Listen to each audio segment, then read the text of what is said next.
You're welcome, Dave. The Sports Roundtable. Once again, thanks to Amanda Wheeler, our sports reporter. We have a very distinguished panel here this evening. To my left, we have Jon Bloom, a nationally syndicated columnist for the San Mateo High. He is also an avid golfer. To my right is Mark Willard, a basketball player for San Mateo High School, the PAL and CCS bound San Mateo High School.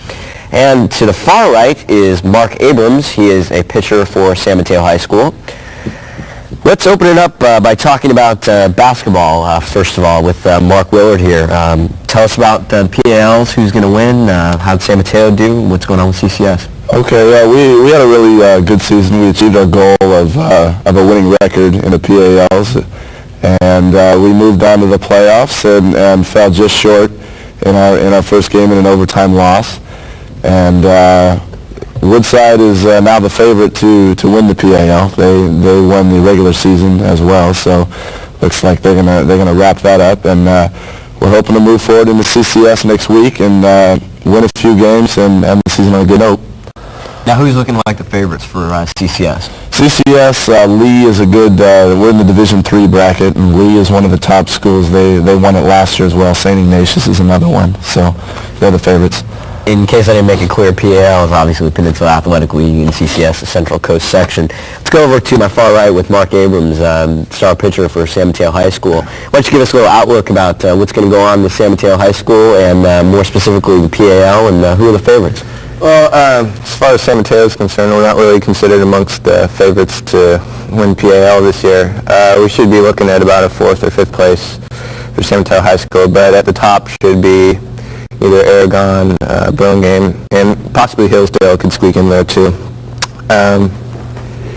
This year there's been a little bit different change because in the scheduling, each school is being played twice in a row instead of once early in the season and once late in the season. So that tends to get rid of the possibility of a dominant pitcher always winning over the same team. So that should be something different this year to look for. Okay, let's bring Jon Bloom, our best columnist, into this. Let's talk a little Tyson. Mike Tyson's obviously been in the news a lot lately. I know you all have some feelings about that. Why don't we start with Jon Bloom? What's your feeling about that? Well, basically, my feeling on the Tyson issue is that it should be treated as any normal rape cases. This guy, even though he's a former heavyweight champion of the world in boxing, the courts have to keep in mind, and they did keep in mind, that he's a normal person, and his crime was well paid for in his punishment, and that's my belief. I think where he is right now is where he should be. So you think he did rape the woman? Well, yeah. I mean, I believe in the court systems of the United States, and they proved him guilty, so I believe he's guilty. What about you, Mark Willard? Well, I'm not so sure. I didn't see all of the hearing, but from what I read in the newspapers and what I did hear, I wasn't convinced really that he had done it. I think she may have fabricated the story somewhat, but whether he did commit the actual rape or not, his behavior at the pageant was not correct, and he's probably where he should be anyway, because he's proven time and time again that he's not a very outstanding citizen anyway. Quickly, Mark Abrams, do you have any feelings about that? Well, I agree with John. Regardless of the outcome of the case, far too often celebrities are given a little break in the courts, and I'm just glad this time that justice was served. Okay, thanks, gentlemen, for joining us. Once again, Mark Abrams, Mark Willard, and Jon Bloom.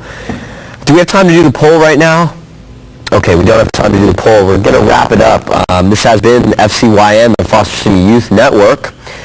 This has been produced by the Foster City Youth Advisory Committee. If you have any comments, editorial comments, please address them to FCYN, care of the Foster City Parks and Rec Department. That's at 650 Shell Boulevard in Foster City, 94404, or you can call us at 345-5731 during business hours.